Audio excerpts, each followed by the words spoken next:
voltamos então. Em tela nós temos o nosso segundo exemplo, ou o uso do uso facultativo, né, da próclise ou da ênclise. Eu posso ou não colocar este pronome antes ou depois do verbo. Em qual situação, em quais situações? O primeiro exemplo, nós falamos a respeito dos pronomes pessoais do caso reto, que começam a frase, posso sem problemas colocar antes ou depois, não haverá interferência ou erro gramatical. Quando eu falo na letra B, com infinitivo não flexionado, ai Silvia, agora você me pegou.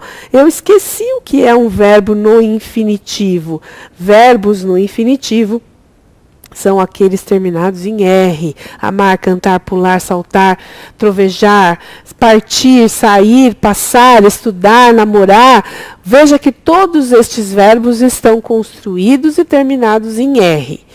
Neste caso, cuidado, observa bem o que eu estou te falando. Eu estou te falando que são verbos no infinitivo não flexionado. Grava isso aqui, ó, não flexionado. Porque quando eu falo assim, eu vou cantar, nós vamos cantar, ok? Eles irão cantar. Perceba que neste caso o meu verbo sempre terminou em R. Para eu cantar, para tu cantares, para ele cantar, para nós cantarmos. Olha o que eu fiz. Eu conjuguei o verbo no infinitivo. Houve aí a inserção de uma desinência de pessoa ou de número. Neste caso, não é deste verbo que eu estou falando. Como é que eu faço, Silvia? Procuro R. Procuro R. Tem um R na frase? É verbo, terminou em R, então é um verbo no infinitivo não flexionado. Portanto, neste caso, eu vou poder fazer uso da próclise ou da ênclise. Nesse caso, você vai poder fazer uso da próclise ou da ênclise, inclusive, marca aí, isso aqui é uma questão de prova clássica, inclusive com palavras negativas. Silvia, mas você acabou de falar que a palavra negativa, ela faz uso ou ela traz ali uma obrigatoriedade do uso da próclise. Mas aqui eu estou te falando, caro candidato, cara candidata, na nossa exceção. A exceção a esta regra é exatamente assim. Silvia, eu olhei, tinha uma palavra atrativa, mas ao lado o verbo estava no infinitivo. Terminou em R o verbo. O que eu faço? Faça o que você quiser. Você pode fazer uso da próclise, você pode fazer uso da ênclise. Olha lá em tela o exemplo que eu coloquei para nós, que me diz assim, ó, eu vim para... Vamos colocar aqui o pronome T. Eu vim aqui para te apoiar. Eu posso colocar aqui o T, considerando que o para é uma palavra atrativa, uma conjunção com subordinativa final, né? Para apoiar, para estudar, para ficar, para saber. Olha só, é uma oração com ideia de finalidade. O para é uma conjunção subordinativa, é uma palavra atrativa. Mas olha o que nós temos depois, observe. Nós temos um verbo terminado em R. Então, sem problemas, eu poderia dizer eu vim para apoiar-te. Esta é uma questão muito concursística, caro aluno, cara aluna. Anote aí no seu caderno, isso vai estar na sua prova, principalmente se a banca organizadora for a banca CESP. Olha lá a nossa próxima construção. Espero não, nunca, jamais, nem. Palavras de sentido negativo são palavras atrativas. Então eu posso colocar o T antes. Espero não te encontrar, espero não o encontrar, espero não vos encontrar, sem problemas aqui a palavra atrativa. Aí vem a banca e diz facultativamente, eu posso fazer uso da próclise e fazer uso da ênclise facultativamente. Você vai dizer que sim, sem problemas. Por quê? Olha só, espero não encontrar espero não encontrar Você vai Silvia, mas cadê o R deste verbo? Para que eu possa construir ou para que eu possa julgar isso como correto, você falou que eu preciso colocar o R. Sim, caro candidato, mas lembra que eu falei para você que os conteúdos anteriores seriam cobrados de você em conteúdos futuros. Ok, nós aprendemos que os verbos terminados em R, ao serem inseridos com o objeto direto, ou a, os e as, é preciso que você elimine o R e o seu complemento seja iniciado com L. Então, neste caso, o uso facultativo deste o poderia espero não o encontrar, depois do verbo, antes do verbo, ou espero não encontrar-lo depois do verbo. Eu precisei fazer a adequação porque o meu verbo termina em R. Obrigatoriamente eu preciso fazer ali o ajuste para não causar a tal da cacofonia. Mudando a tela, nós teremos então o uso da mesóclise. Silvia, acabou essa enumeração gigantesca de regras? Sim, acabou. O que você vai guardar? Palavras atrativas, frases começando com em mais gerúndio e verbos no infinitivo. Você vai usar a próclise, ou seja, em relação ao verbo, o pronome ficará antes. E quando é que eu faço uso da mesóclise obrigatória, ou seja, quando é que eu coloco o pronome no meio do verbo? Você vai colocar o verbo, o pronome no meio do verbo, desculpem, quando você tiver verbos no futuro. Lembra que nós temos dois futuros na linha do indicativo? Verbos no modo indicativo são aqueles que denotam certeza, e eu posso classificar ou eu posso trazer aí a ideia ou a classificação de um verbo no futuro do presente, quando eu tenho a certeza da ação no futuro, e o verbo no pretérito, no futuro do pretérito, que é aquela situação hipotética que para que aconteça precisa necessariamente de um condicional. Eu viajarei, eu viajaria, eu estudarei, certeza, eu estudaria. Você não estuda por quê? Ou você vai não estudar ou estudar sob qual condição? Só se eu tiver tempo, só se eu tiver paciência, só se eu tiver vontade. Veja que neste caso o futuro do pretérito é aquela ação que depende de um condicional e o futuro do presente é aquela ação certa. Logo, independente se é futuro do presente ou futuro do pretérito, o seu pronome deverá ficar sempre no meio. Olha lá, entregarei os documentos hoje ao rapaz. Lembra da nossa construção? Lembra da nossa classificação e substituição? Eu quero que você troque este ao rapaz pelo pronome oblíquo adequado. Aí você vai lembrar, bom, rapaz é pessoa, é regido pela preposição a ou para, então eu vou trocar por lhe. Sim, esse é o primeiro passo. Já com louvor, você fez uso dos conteúdos aplicados nos blocos anteriores. Aí a pergunta, onde é que eu enfio este lhe? Onde é que eu vou colocar este lhe para que a minha oração continue correta? Veja, é um verbo no futuro. Você só tem esse verbo, não é? Você só tem esse verbo dentro desse período, portanto, você vai ter que dar um jeito de colocar esse pronome aí em relação ao verbo. Posso colocar aqui, se vai fazer a próclise? Não, regra universal, não se começa a frase com o pronome pessoal oblíquo átono. Posso colocar depois? Não, porque me diz aqui, ó, é obrigatória a colocação no meio do verbo quando este verbo estiver no futuro. Então, tá, como é que eu faço, Silvia? Você vem até o R, entregar, tá vendo? Cheguei até o R. Faz uma pausazinha aí, coloca o hífen, coloca o pronome no meio do verbo e você vem aqui e continua a copiar o verbo. Entregar-lhe-ei os documentos hoje. Ok? Essa é a colocação, essa é a construção. Silvia, a banca pode me colocar uma pegadinha nessa situação? Óbvio que sim. Vamos lá. Marca aí na sua anotação a seguinte construção. A próclise, a mesóclise e a ênclise sofrem uma situação de subordinação, ok? Então, olha lá. A próclise é sempre maior do que a ênclise, do que a mesóclise, desculpem, a próclise é sempre maior do que a mesóclise, e a mesóclise, por si só, ela é sempre maior do que a ênclise. Logo, caro candidato, cara candidata, você vai olhar aqui, ó. Não foi possível fazer a próclise porque não há palavras atrativas, a frase não começa com em, não são frases optativas, explicativas ou exclamativas ou interrogativas, logo não posso fazer uso da próclise. Guardei, vou para a próxima. Qual é a regra do uso da mesóclise? Verbo no futuro. Verbos no futuro, pronome no meio. Silvia, eu olhei, não tinha palavra atrativa e não tinha verbo no futuro. Logo, caro candidato, você só poderá fazer uso da ênclise. É a última regra, é o último caso que você vai usar. Então, veja, se eu colocasse hipoteticamente um não aqui, o que você vai olhar? Você vai olhar aqui, ó, a subordinação desta frase. A subordinação, essa hierarquia presente na colocação pronominal. A próclise não é maior? É maior.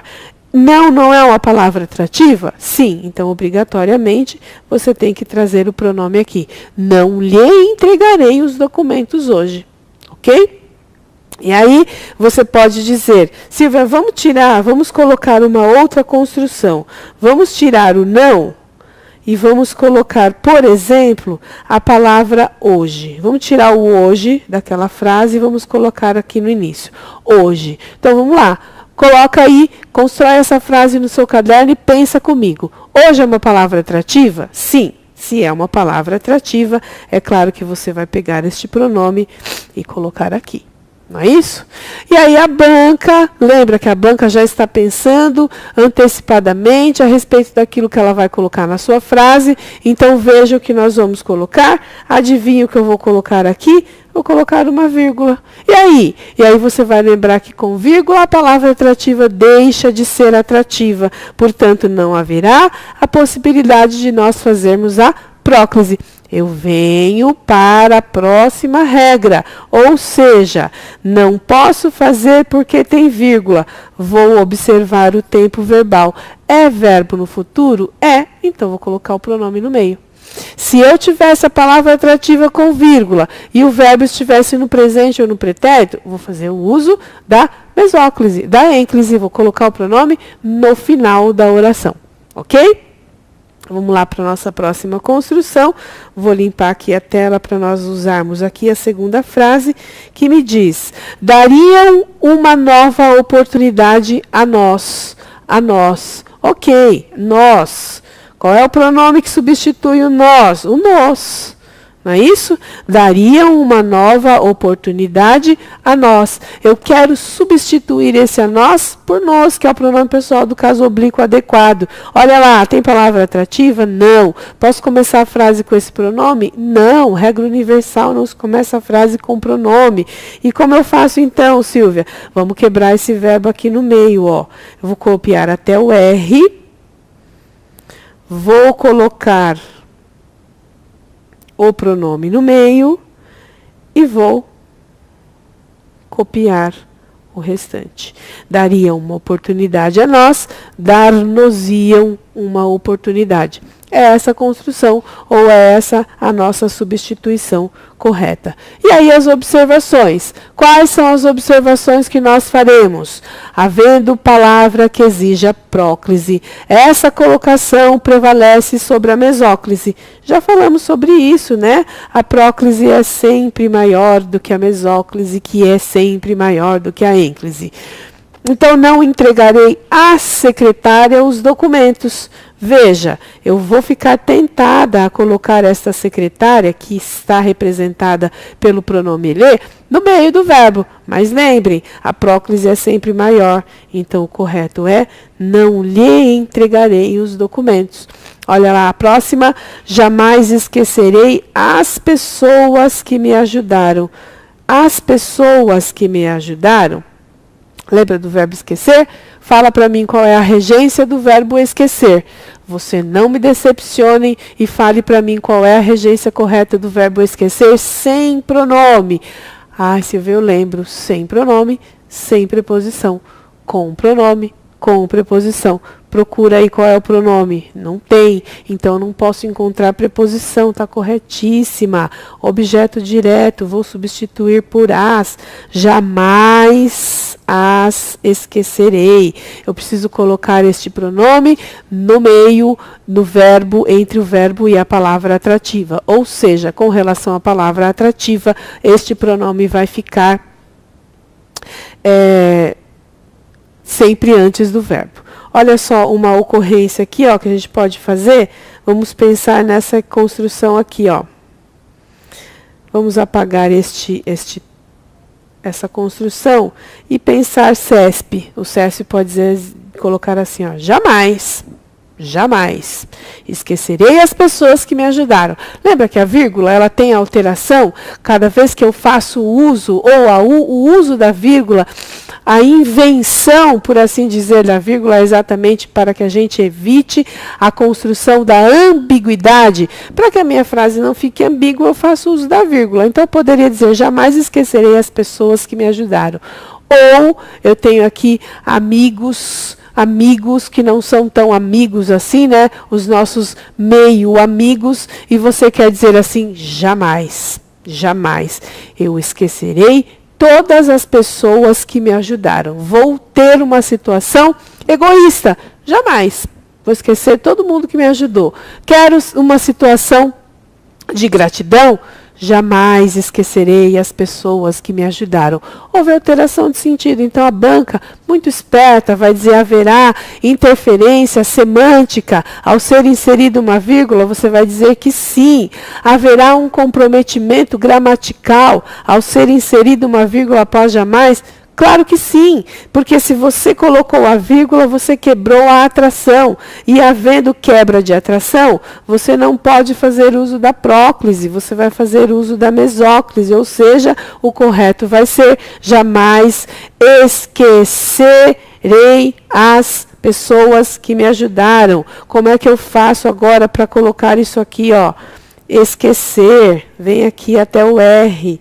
Vamos mudar a cor da caneta. Coloca o as aqui. Muda a cor da caneta. Coloca o ei aqui. E aí? Jamais esquecer as ei. Olha a regrinha aparecendo aí de novo, a cobrança que eu falei para você. Como é que eu faço mesmo? Tira o R daqui e coloco o meu complemento iniciado por L. Então, havendo a inserção de uma vírgula após jamais, o correto vai ser jamais esquecê-las-ei. Ou seja, vou esquecer todas as pessoas que me ajudaram. Ok? Feito isto, vamos lá para a nossa próxima regrinha, que é a regra universal que eu disse para você, este caso específico, ou seja, nós erroneamente começamos frase com os pronomes oblíquos, mas o correto é, não havendo palavra atrativa, não havendo verbo no futuro, o correto de você colocar este verbo é sempre o pronome sempre depois do verbo. Ou seja, a regra universal é essa que você vai olhar.